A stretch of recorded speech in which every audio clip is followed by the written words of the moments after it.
Alors, l'accès aux services financiers, tels que l'épargne, le crédit ou les assurances, est un facteur capital pour se lancer dans des activités agricoles, quelles qu'elles soient. La fourniture de services financiers dans les zones rurales, et qui plus est à l'attention des jeunes, est traditionnellement considérée comme étant à haut risque et leur reste donc peu accessible.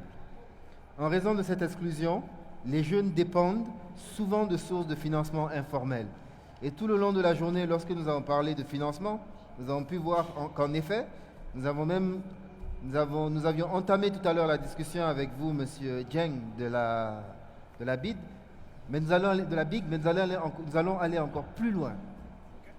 Donc cette session explorera les modes de financement alternatifs qui peuvent aider la jeunesse à entreprendre des activités agricoles et d'agro-transformation de manière durable. Quel rôle les nouvelles technologies de l'information et de la communication peuvent jouer à cet effet? Comment encourager les jeunes à se rassembler autour d'actions collectives qui faciliteraient leur capacité d'emprunt individuel, mais également collective? Quelle incitation, quelle action le gouvernement met-il en place pour amener les institutions financières à faciliter l'octroi de crédit aux jeunes?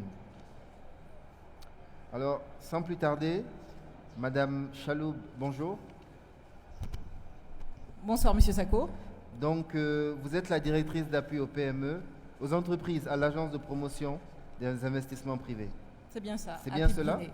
Pourriez-vous nous exposer en quelques mots en quoi consiste votre mission, s'il vous plaît? Alors, la mission au niveau de l'APIP Guinée, en fait, est principalement d'accompagner les entreprises. L'APIP Guinée formalise les entreprises. Toutes les entreprises qui se créent, en général, sont créées au niveau de l'APIP.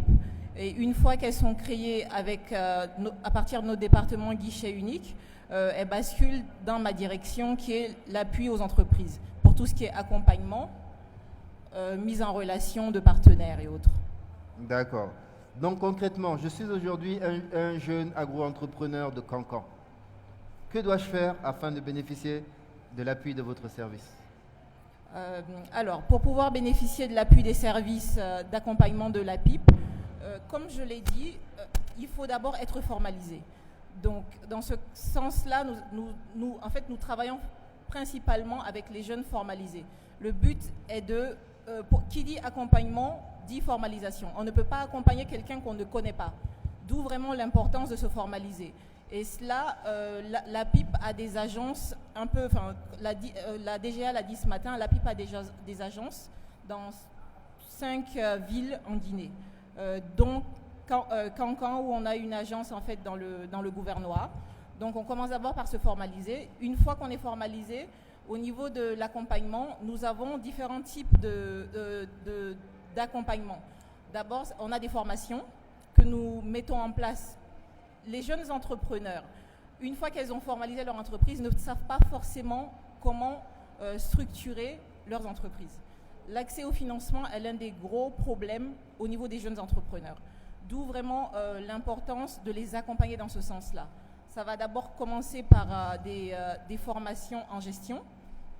Puis, depuis quelques temps, nous avons en fait mis en place des plans de formation sur l'élaboration d'un business plan.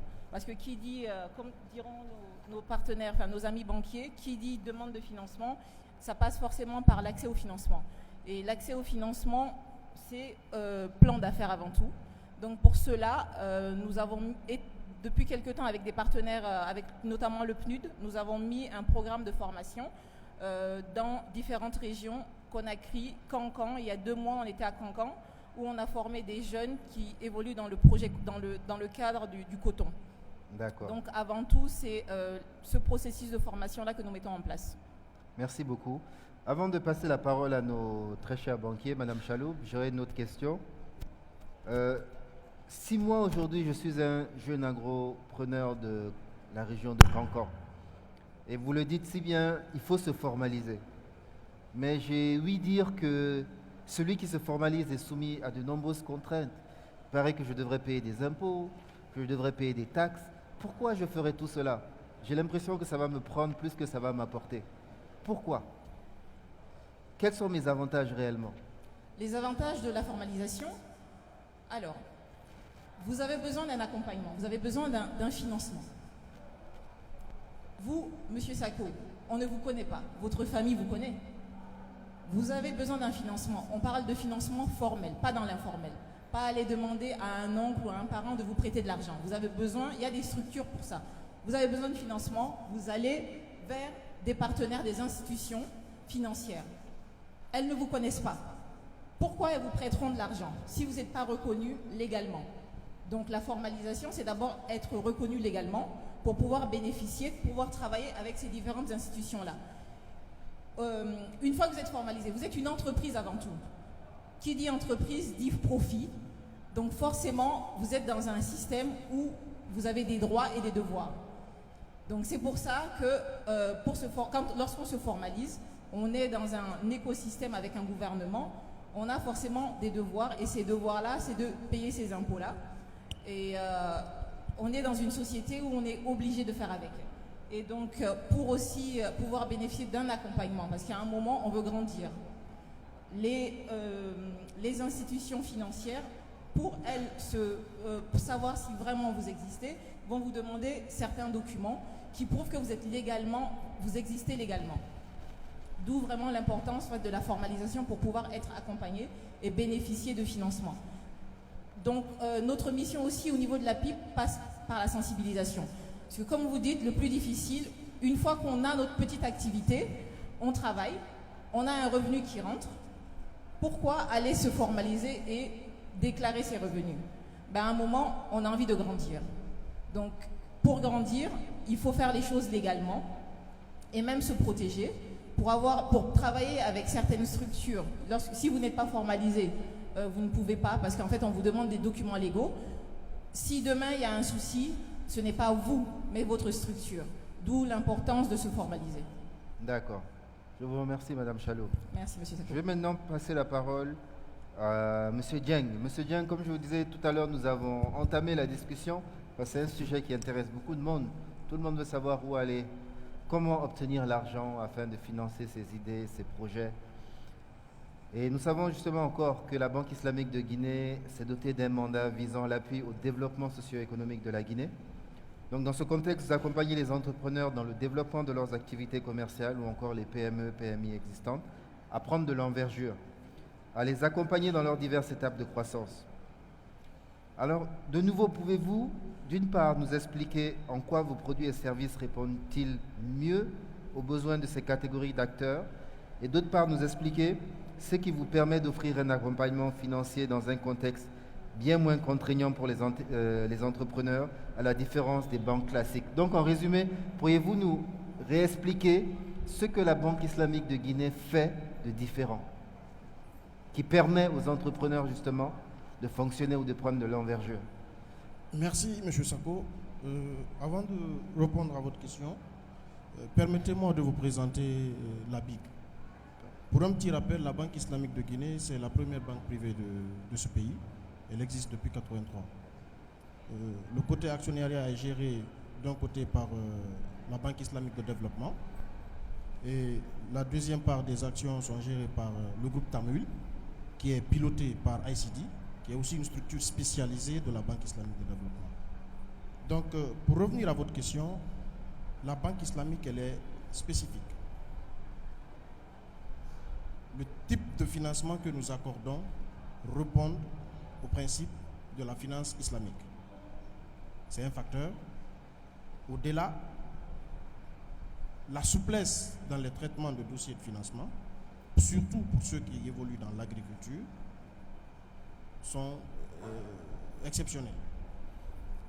En plus de tout, se rapprocher aujourd'hui de ces entrepreneurs, vu que nous parlons de Cancan,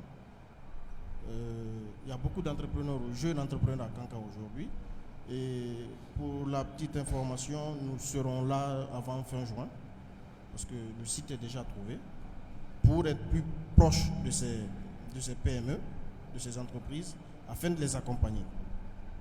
Maintenant, aujourd'hui, nous avons trouvé un mécanisme qui nous permet vraiment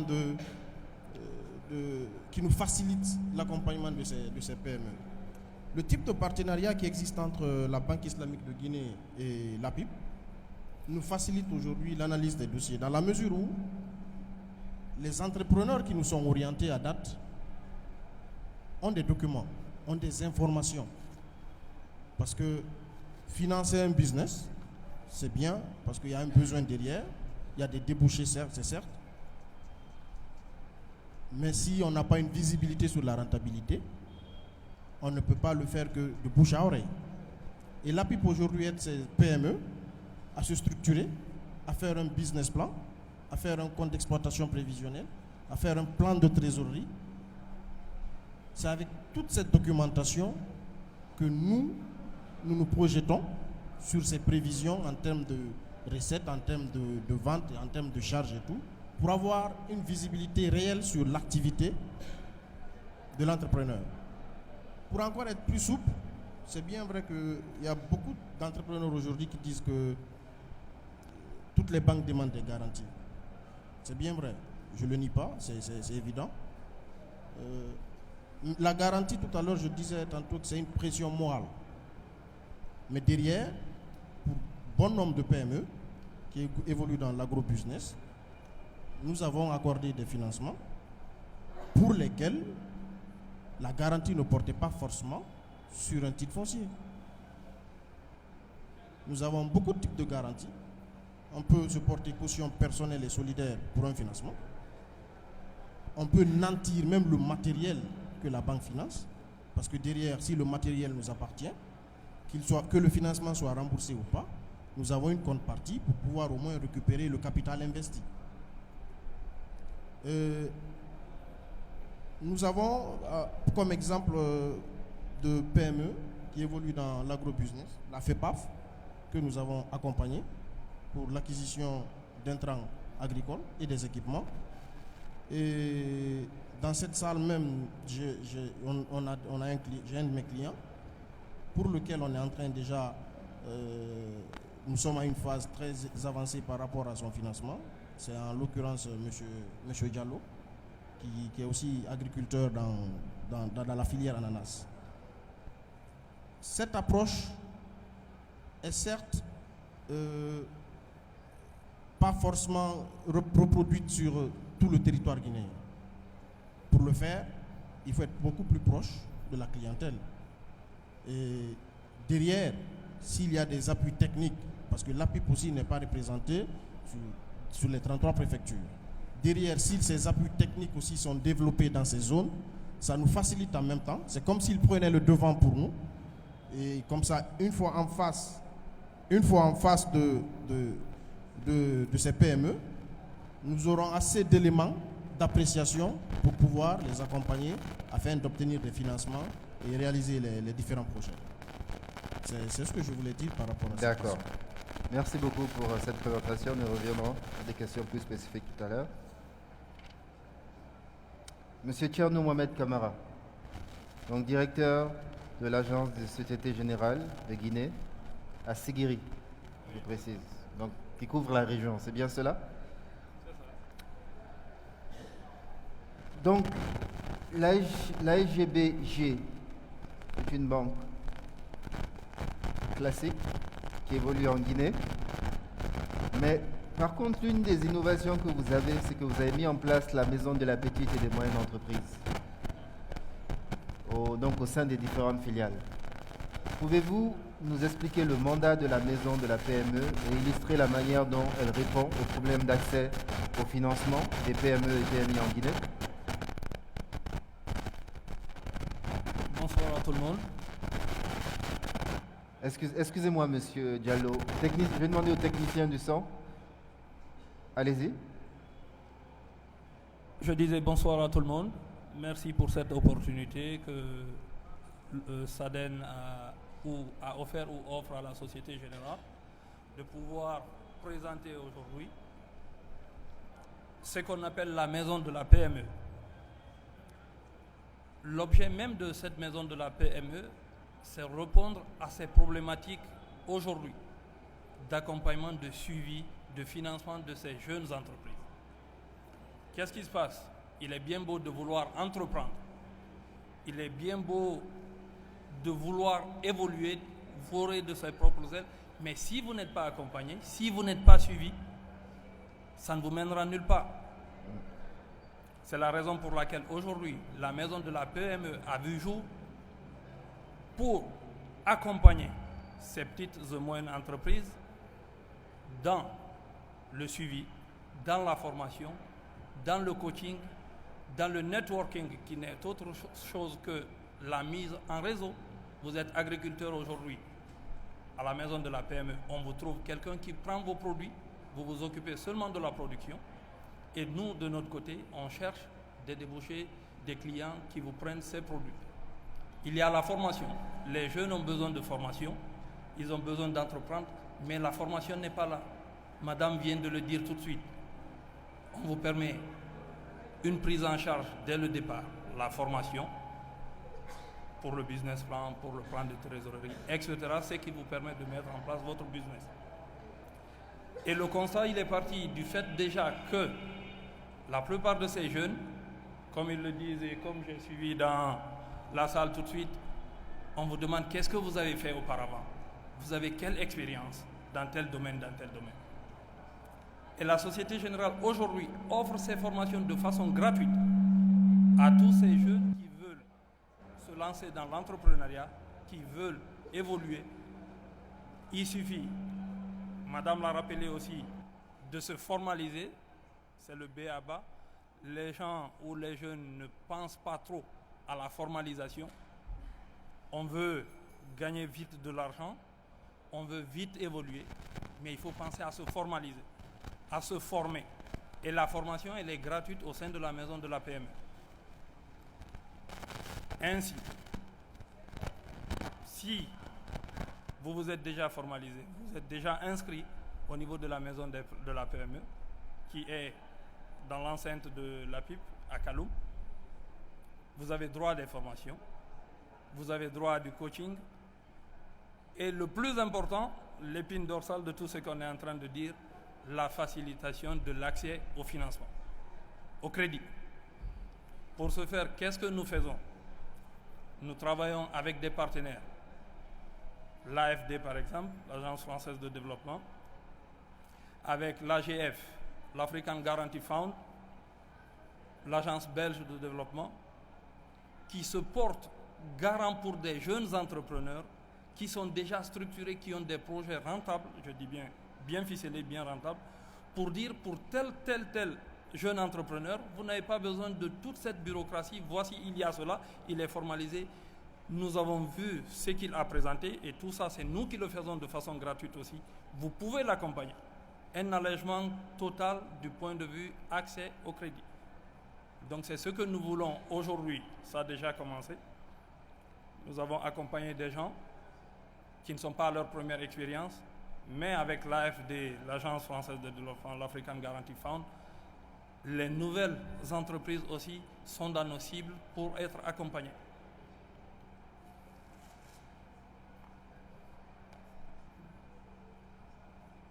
Merci beaucoup. Alors, si j'ai bien compris, les jeunes peuvent gratuitement bénéficier de formations à travers la maison des PME, Tout à fait. qui, si je ne me trompe pas, collabore avec l'Agence de promotion des investissements privés. J'ai cru voir cela. Tout à fait. Tout à fait? Oui, oui. D'accord. Dans les mêmes locaux, c'est dans l'enceinte de la... Parfait. Avant d'aller à la banque, de passer à la BIG, je vais vous poser donc, je suis un jeune entrepreneur, agro-entrepreneur de Cancan. Qu'est-ce que je fais pour pouvoir bénéficier? Je vais où? Je me réveille le matin, où je vais pour pouvoir bénéficier d'une formation? Guidez-moi. Je me lève le matin, je vais devant mon portail, qu'est-ce que je fais? Alors, Je vous laisse tous les deux me guider. Madame a déjà donné des pistes. Il y a des représentations de Si vous pouvez vous rapprocher, s'il vous plaît, de nous. Madame a déjà donné des pistes. Il y a déjà des représentations de l'APIP au sein de certaines préfectures. D'accord. Et Donc, Cancan, il y a une représentation de la PIP ici déjà? Oui, nous avons nos bureaux dans le gouvernorat. D'accord. Donc, je suis devant chez moi, donc je vais d'abord à la PIP. C'est ça. Vous allez Parfait. à la PIP D'accord. pour s'assurer que vous êtes bien formalisé. D'accord. Puis, nous avons aussi des programmes de formation. Comme je l'ai dit, il y a quelques mois, on était à Cancan on a formé une quarantaine de jeunes qui évoluent dans le coton. La même initiative, on l'a eue à la baie, en fonction en fait du secteur d'activité de chaque région. Kindia, c'était dans l'ananas. Donc, vous êtes jeunes. Nous avons des programmes de formation qu'on essaie de mettre en place pour couvrir toute la Guinée. Le plan d'action, 2020, le plan de formation 2020 sera prochainement annoncé. Et en fait, les jeunes sont en général au courant parce que lorsque nous commençons en fait nos formations, on passe les informations dans nos agences pour dire que la PIP sera là pour former tel, pour que les personnes viennent s'inscrire.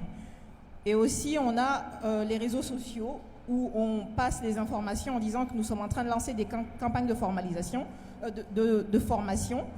Et on demande aux personnes en fait de se manifester pour que nous puissions mettre en place des programmes de formation, de renforcement de capacité. D'accord. Donc je reprends le parcours. Je suis jeune ou même pas jeune, peu importe l'âge. Je suis un entrepreneur de la région de Cancan. Je vends déjà de l'igname, disons. Tous les jours au marché, je vends de l'igname de manière informelle. Je cherche à avoir accès à du financement ou à de la formation. Donc, la première chose que je dois faire, je sors de chez moi, je vais à la PIP.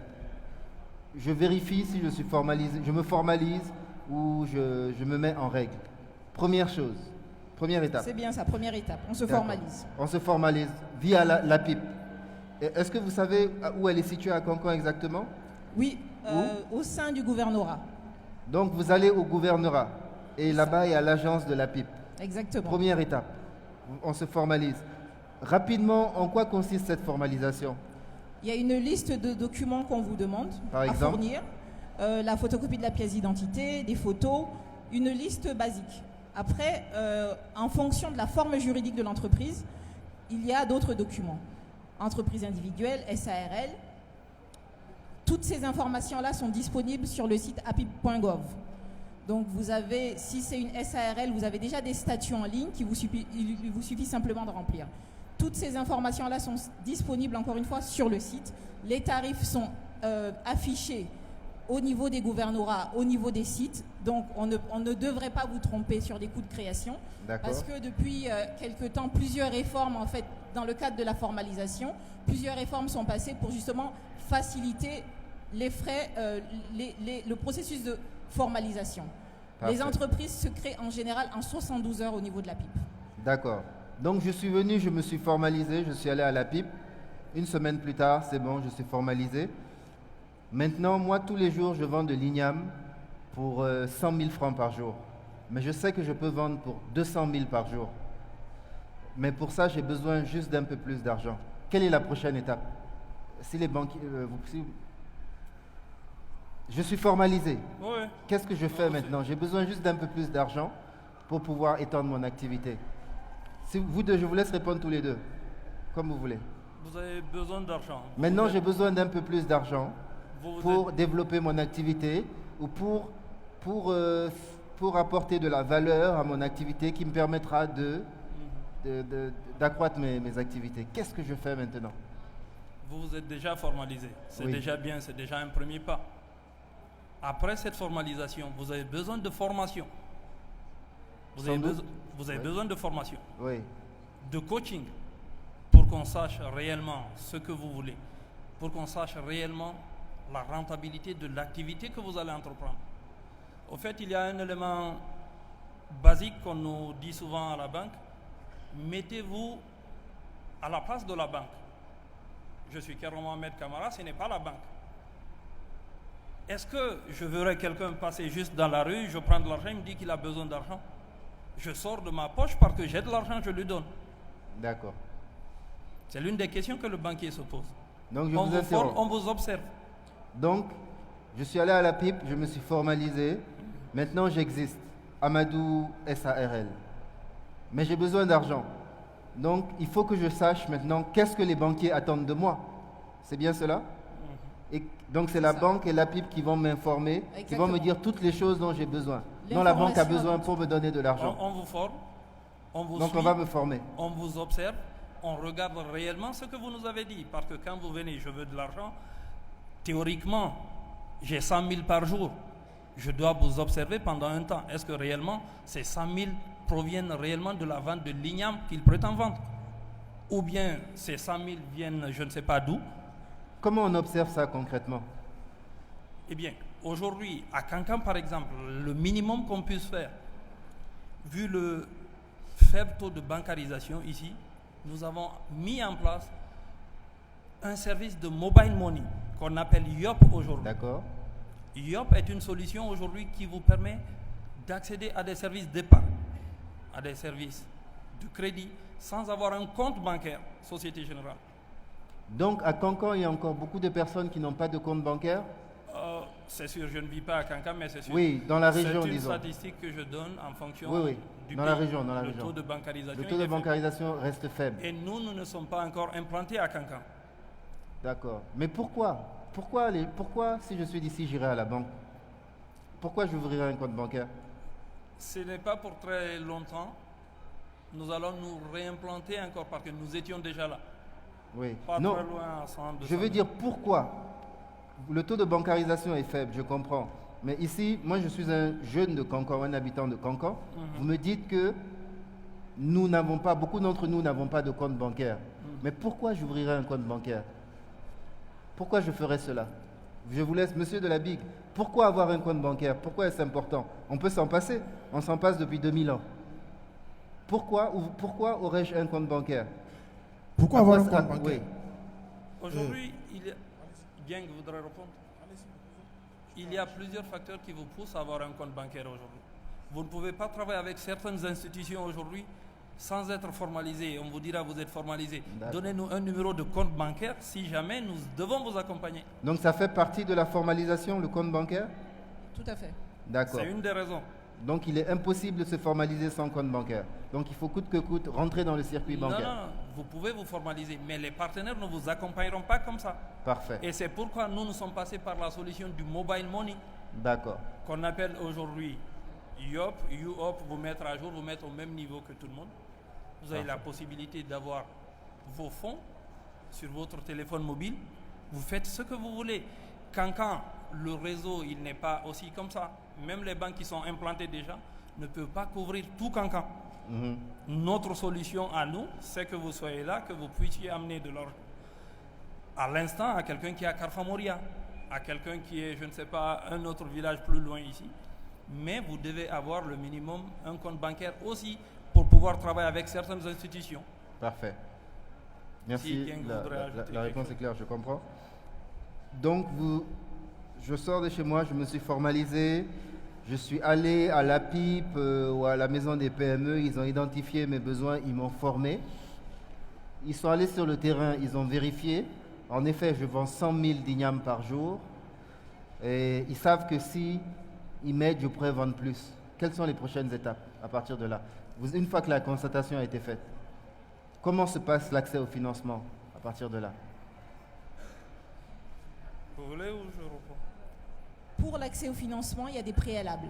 Au niveau de la PIP, quand un entrepreneur vient nous voir en disant on a besoin de financement, et c'est en général 60-70% le cas des entrepreneurs qui viennent nous voir, on va d'abord essayer de bien analyser ce qu'ils font. Étudier pour voir est-ce qu'ils ont vraiment besoin de financement. La PIP? Au niveau de la PIP, oui. Parce qu'on a des D'accord. conseillers PME, on a des chargés d'études PME. D'accord. Des fois, on pense que c'est le financement, mais on se rend compte que ça peut être aussi un problème de structuration d'entreprise, de projet, de vision. Donc, il faut d'abord, avant ça, étudier vraiment l'entrepreneur. Nous, au niveau de la PIP, on a des conventions. Pour justement faciliter l'accès au financement, nous avons des conventions avec différentes banques, dont la Société Générale, la BIG et d'autres institutions, parce qu'on sait que c'est l'accès au financement qui est vraiment compliqué. Et pour cela, on doit, nous, au préalable, s'assurer que ces entreprises que nous envoyons vers ces institutions-là sont prêtes. Et pour cela, on doit d'abord étudier leur mode de fonctionnement. Quand elles ont vraiment besoin de financement, qui dit financement dit forcément des plans d'affaires qui seront analysés. Le plan d'affaires n'est pas uniquement un document qui va permettre en fait d'aller chercher de l'argent. Ça permet d'avoir une visibilité sur plusieurs 2-3 ans sur l'activité réelle. Et en travaillant sur l'élaboration du plan d'affaires avec l'entrepreneur, on se rend compte que des fois, ils parlent d'un montant dont ils n'ont peut-être pas besoin forcément dans l'immédiat. Un jeune entrepreneur qui vend 100 000 peut à un moment demander, je dis n'importe quoi, 200 millions. Il faut un moment qui est en fait une cohésion entre la demande et l'activité. Donc au niveau de la PIP, ce que nous faisons, c'est vraiment essayer d'abord d'analyser le projet, voir est-ce que le montant demandé est compatible le montant recherché est compatible à la demande et à l'activité. Et pour cela, nous montons le dossier, le plan d'affaires. Une fois que c'est monté, lorsque nous considérons que le projet est intéressant et bancable, nous l'envoyons vers nos partenaires pour analyse. Après, nos partenaires sont assez libres de prendre le dossier ou pas. Mais en travaillant avec certaines banques, ils nous ont dit, ils sont en fait à un moment rassurés du fait que l'entrepreneur qu'on envoie vers eux a suivi des formations, comprend la gestion de son entreprise. Nous faisons des formations simples en comptabilité. Cela dans le but en fait que l'entrepreneur comprenne qu'il faut à un moment juste différencier sa poche de l'activité réelle. Quand on se lance dedans, on vend son igname. Rapidement, à un moment, quand vous avez besoin d'argent, vous êtes tenté de prendre dans la caisse. Donc, il faut en fait que l'entrepreneur ait cet esprit-là. C'est l'entrepreneuriat. Il faut différencier sa vie de l'entrepreneuriat. Donc, en fait, il y a toute cette phase d'information, de sensibilisation, de coaching à faire dont justement monsieur de la Société Générale parlait. D'accord. Donc, je n'aurai pas l'argent des banquiers tant que je ne réponds pas à leurs exigences et à leurs critères en matière de gestion financière, etc. C'est bien cela? Monsieur les banquiers? Donc je dois être aligné aux critères des banquiers. Il ne s'est pas forcément dit que M. Sako n'aura pas un sou du banquier sans qu'il ne remplisse toutes ces conditions. Mais ça nous facilite beaucoup plus la tâche en termes d'analyse du risque, en termes d'analyse de chiffres, si tous ces éléments-là sont réunis. Parce que si vous-même, vous ne maîtrisez pas l'activité que vous menez, vous n'avez pas une petite formation, soit-elle, en gestion d'entreprise, c'est un risque pour nous. C'est un risque parce que si vous n'arrivez pas à gérer même vos propres recettes, c'est compliqué. Parce que les recettes tombent dans vos mains avant de venir à la banque. Donc si vous n'avez pas un background pour gérer cette situation, pour nous banquiers, ça devient pas forcément un facteur qui vous disqualifie, mais nous allons plutôt vous conseiller de chercher d'abord à réunir ces éléments-là et revenir plus tard nous voir pour qu'on puisse en discuter de long en large. Parfait. Donc est-ce que vous seriez d'accord pour dire que lorsque l'on veut du financement, la simple volonté ne suffit pas? Il faut également des compétences et de la méthode. Et que nous avons aujourd'hui en Guinée des ressources comme la PIP qui sont là pour donner aux entrepreneurs ces compétences et ces méthodes-là. C'est bien cela? C'est bien ça. Vouloir de l'argent coûte que coûte ne suffit pas. Parce qu'il faut se mettre dans la tête que cet argent n'est pas à nous. C'est un prêt. Donc, c'est à rembourser. Et c'est pour ça que les banques s'assurent vraiment de la crédibilité, de la bancarité du projet, ce qui est tout à fait normal. Parfait. Alors, pour retracer le parcours du jeune ou du moins jeune qui veut avoir accès au financement, je me réveille le matin, ça fait des mois que je vends de l'igname, je fais 100 000 francs par jour. La première chose à faire, c'est d'aller me formaliser. Et pour se formaliser, il faut aller à la PIP. Si j'habite ici à Cancan, je dois donc aller au gouvernorat. L'agence de la PIP ici se trouve au sein du gouvernorat. Première chose, se formaliser. Deuxième chose, il y aura une évaluation des compétences. C'est bien cela qui sera faite. Formation. Pardon? Des formations. Vous allez suivre des formations d'abord. Formation. Oui, on va vous former sur Suite à la formalisation, il y aura des formations. Mais qui seront offertes sur la base de l'évaluation des compétences, non? Pas du tout, en fonction de vos besoins. Des besoins. On a des personnes qui viennent nous voir parce qu'elles n'ont pas forcément besoin de financement, elles peuvent avoir besoin de renforcement de capacité. Il y a des personnes qui vont nous dire, moi j'ai des lacunes en ressources humaines. Oui. En fonction de nos programmes de formation, nous allons les intégrer. D'accord. Donc tout va dépendre en fait des besoins. Au niveau de la PIP, on est là, le service c'est appui aux entreprises. On est sollicité des fois pour... au-delà de l'accès au financement, des fois pour des mises en relation, pour tout type. Donc, en D'accord. fonction, en fait, de vos besoins, on analyse et on vous oriente. D'accord. Donc, le jeune entrepreneur ou le moins jeune va se formaliser à la PIP. Suite à cela, en fonction de ses besoins, il se fera former. C'est ça? C'est ça. Gratuitement? Ou il faut payer, peu importe. Pardon? Gratuitement ou c'est payant? Non, gratuitement. Il se fera former gratuitement. Donc cette formation va lui permettre de voir où sont ses lacunes. Du moins, ça va renforcer sa capacité à avoir accès au financement. C'est bien cela? C'est bien cela. D'accord. Donc, si le processus de financement de formation se passe bien et qu'il est en mesure de répondre aux différents critères des banques, qui se forme à pouvoir répondre à ces critères-là, il pourra désormais optimiser ses chances de prétendre au fonds bancaire. Donc, on peut dire que dans l'entrepreneuriat, quand même, la formation, parce que très souvent, quand on dit entrepreneur, il y a un discours qui aime faire croire que l'entrepreneur est celui qui fait un peu ce qu'il veut sur la base d'aucune compétence. Donc, la compétence, le savoir-faire reste au cœur. On peut dire le savoir-faire reste au cœur de l'entrepreneuriat. Tout à fait. C'est bien cela? Oui. Le D'accord. savoir-faire est au cœur et tout le monde n'est pas entrepreneur.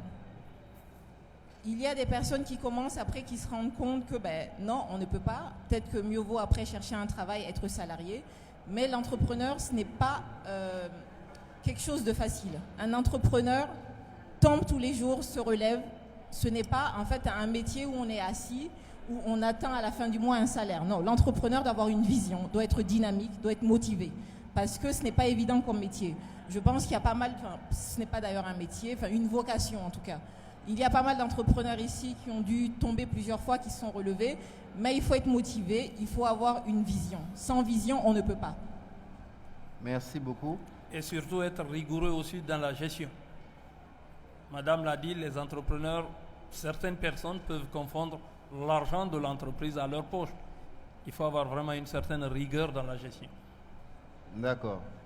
Et tout ça, c'est des choses qui s'apprennent, Oui. comme on dit. Tout à fait. C'est assez intéressant de voir que la question de financement est directement reliée d'une manière ou d'une autre à la question de la compétence, de la formation, qui est reliée à la question de la compétence, du savoir-faire.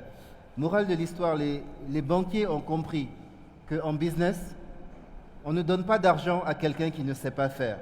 Et il n'y a pas un million de manières de savoir-faire. On apprend à faire quelque chose soit par l'expérience.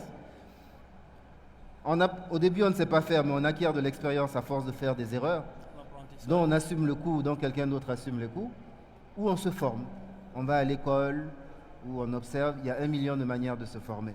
Mais définitivement, la compétence reste au cœur de ce qui permet de produire de la valeur ajoutée et de ce qui permet aux banques de faire des prêts. Très important à noter. Alors, nous allons maintenant passer à la phase des questions. Si vous avez des questions à poser à nos deux banquiers et à notre directrice nationale d'appui aux entreprises, la parole est à vous. Je vais demander aux techniciens de passer les micros, s'il vous plaît. Il y a déjà beaucoup de questions. Je savais, dès qu'on parle d'argent, c'est comme ça. On va commencer. Les techniciens ne sont pas là?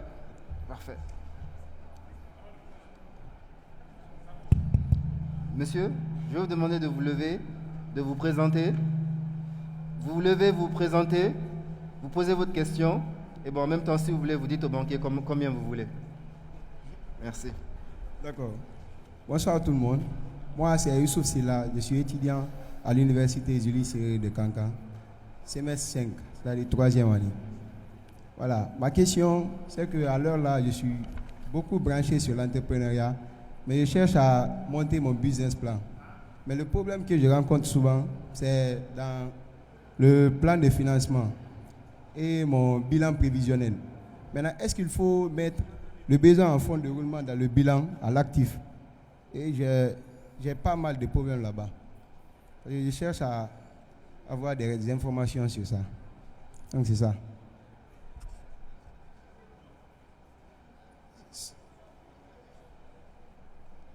Merci beaucoup.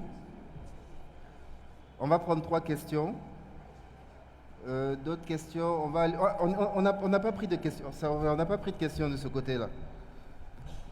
Alors une question, comme je dis, vous posez une question s'il vous plaît précise.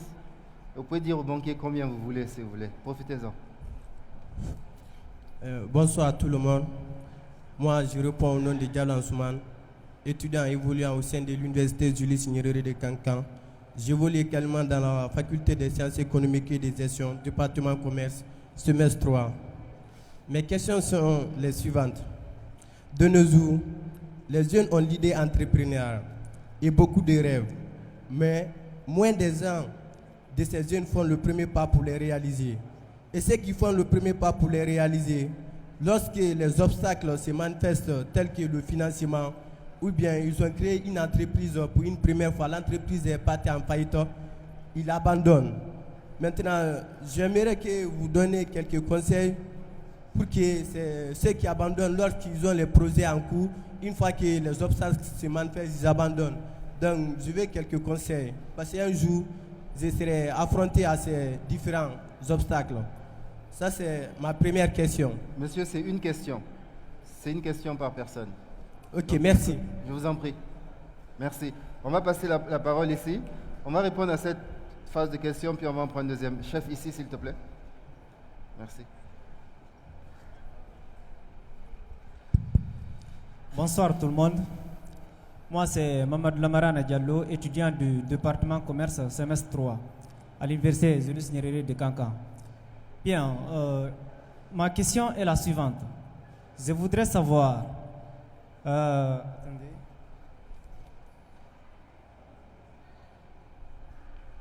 quel conseil pouvez-vous donner à un entrepreneur qui a besoin d'un financement et qui n'a pas une garantie à donner? Parfait. Quel conseil pouvez-vous donner? La question est claire. Bien. D'accord, Alors, merci beaucoup.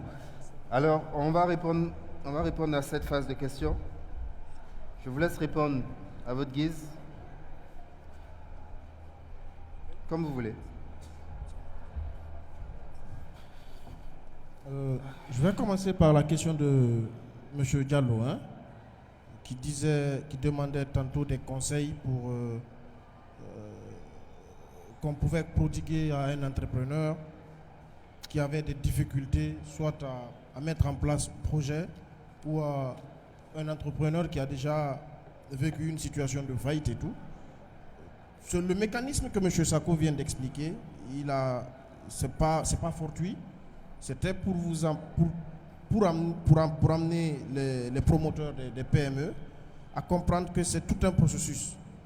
Il ne suffit pas juste d'avoir ça en rêve, mais il faudrait le pratiquer. S'orienter vers la PIP, suivre des formations, accepter de fournir des informations et avoir déjà une maîtrise de l'activité que vous voulez mettre en place est primordial pour que vos projets soient vraiment réalistes et réalisables, parce que si vous ne réunissez pas tous ces éléments en votre faveur, c'est pas évident que le projet, que vous puissiez le décoller. Et au-delà de ça, l'envie seulement ne suffit pas. Vous pouvez ne pas être coaché par la PIP. Vous pouvez ne pas avoir forcément un besoin de financement.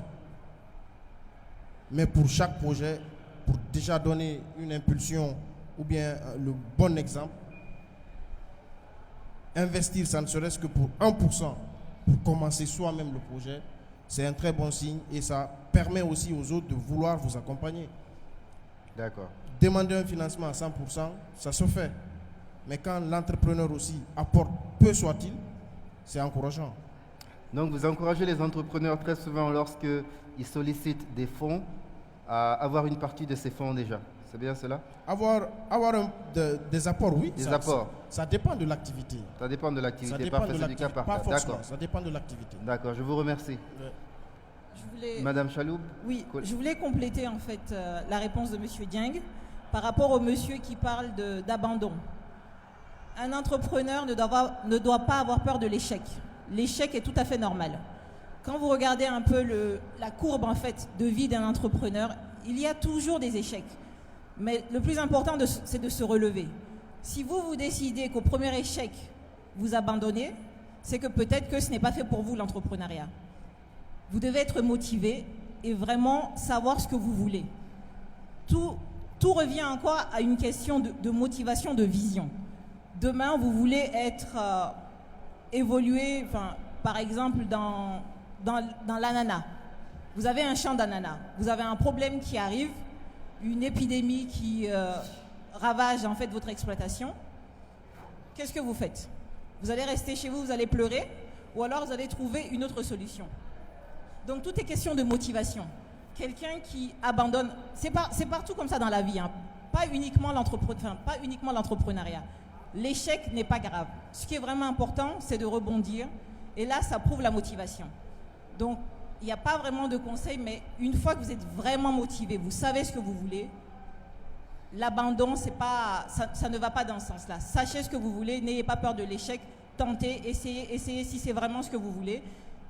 Formez-vous, trouvez des solutions. Il y en a qui ont pu arriver. Vous n'êtes pas le premier à vouloir quelque chose que les autres n'ont pas fait au préalable. Donc, c'est vraiment la motivation. L'échec, c'est pas grave.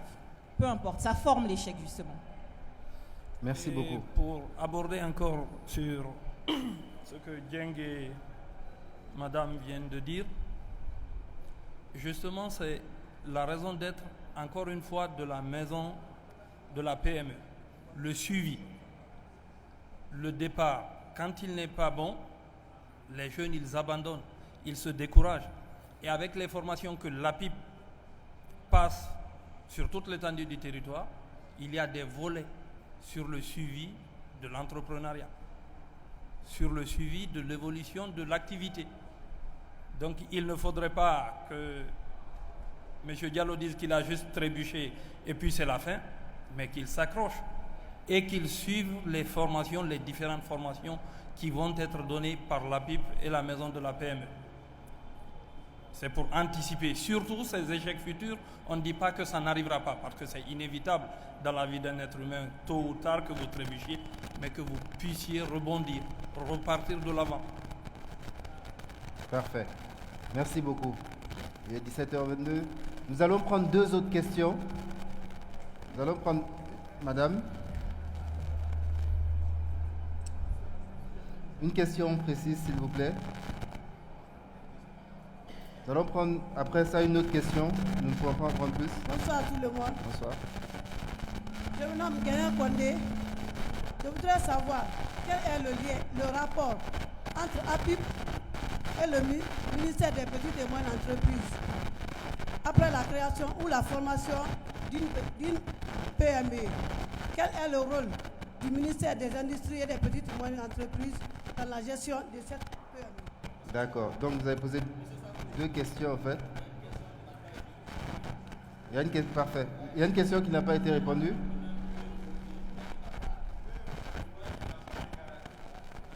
Voilà, un entrepreneur qui veut un financement mais qui n'a pas de garantie. Est-ce qu'il y a une dernière question? Je vais aller de ce côté. Dieng l'a dit, la garantie, c'est pas forcément. Monsieur Dieng a déjà répondu à cette question. La garantie, c'est pas le fondement, il est moral parfois. Et nous, avec la mise en place de la maison de la PME, dans ce Kobala, entrepreneur à Sigiri. Une seconde. Oui. Attendez. Monsieur Dieng l'a dit tout de suite. Au fait, la garantie, elle n'est pas le fondement du crédit. Ce n'est pas le fondement de l'accompagnement.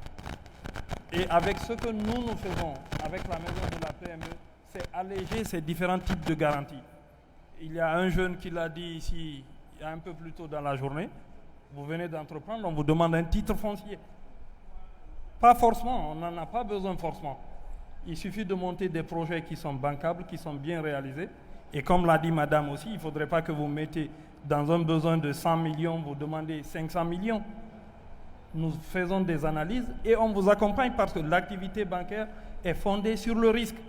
Vous avez beau analyser tous ces paramètres, vous mettez tous les garde-fous possibles, ça peut capoter d'un moment à l'autre. Donc il y a ce risque que nous prenons, que nous accompagnons des gens qui n'ont pas une première expertise, qui n'ont pas posé un premier pas. Nous l'avons fait personnellement, je l'ai fait, j'ai accompagné un entrepreneur, je vous jure, qui a versé des larmes. Il dit c'est la première fois qu'on m'accompagne. Et pour tout un chacun d'entre nous ici, il faut bien qu'il y ait une première fois. On a tous besoin de ce coup de pouce-là, de cette chance-là, d'un moment à l'autre de notre vie, pour qu'on commence. Donc pas forcément que vous ayez une garantie, parce que vous ne pouvez pas l'avoir à tout moment. C'est possible, ça peut arriver. et ses partenaires, l'AFD, l'Agence belge pour le développement et l'AGF, se portent garant de certains entrepreneurs, même si vous n'avez pas d'expérience, pour que les banques vous accompagnent. Et quand Madame de l'APIP dépose un dossier à la BIG ou à la Société Générale, c'est qu'il y a une relation de confiance. On analyse, on se dit, on peut se lancer dans l'aventure. C'est une aventure. Vous n'avez pas forcément besoin de cette garantie si ça peut vous satisfaire. Merci beaucoup. Monsieur, je vais vous demander de poser votre question, s'il vous plaît, qui sera la dernière. Moi, c'est Dansoko Bala, entrepreneur à Sigiri. Je m'adresse à M. Zidjank. Ma question est la suivante. Qu'est-ce qui différencie la Banque islamique de Guinée aux autres établissements financiers en termes d'octroi de crédit? Qu'est-ce qui différencie la BIG en termes d'octroi de crédit?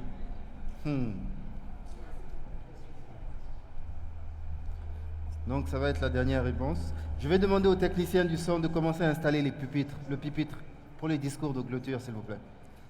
Merci, monsieur, pour cette question-là. Elle est très pertinente. La Banque islamique de Guinée est vraiment différente des autres banques commerciales de la Guinée. Pour le simple fait que la Banque islamique, en termes de financement, depuis que je suis là, je n'ai pas parlé crédit. Je dis financement parce que tous les financements que nous accordons, tous les accompagnements que nous accordons à nos clients, c'est sur la base de la finance islamique. En quelque sorte, c'est pour amener où il y a comment je peux appeler ça? Il y a une catégorie de clients qui aimeraient solliciter des financements dans les banques, mais il se trouve qu'ils sont confrontés à ce facteur où l'idée de l'intérêt à percevoir ou à payer à la banque.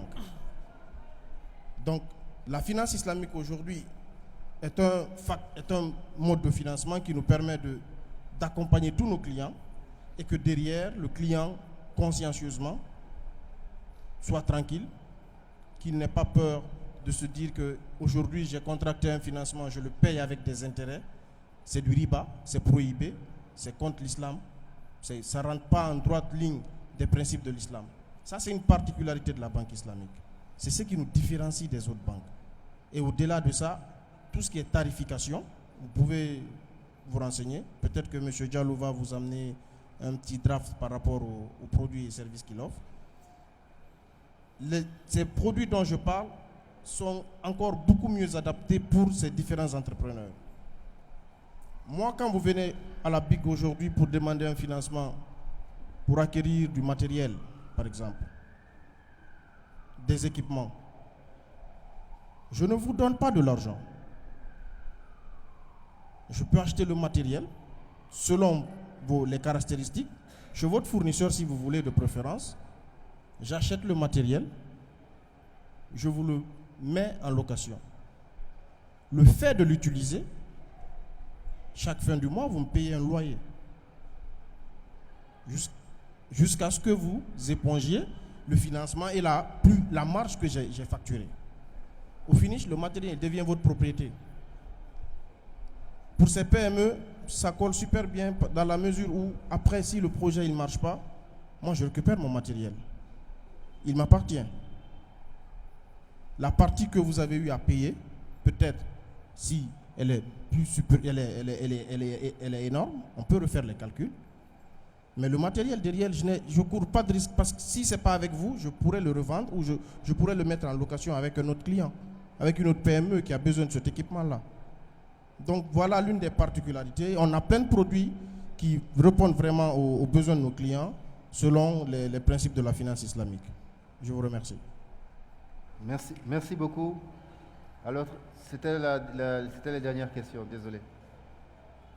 Alors, merci encore pour, très chers intervenants,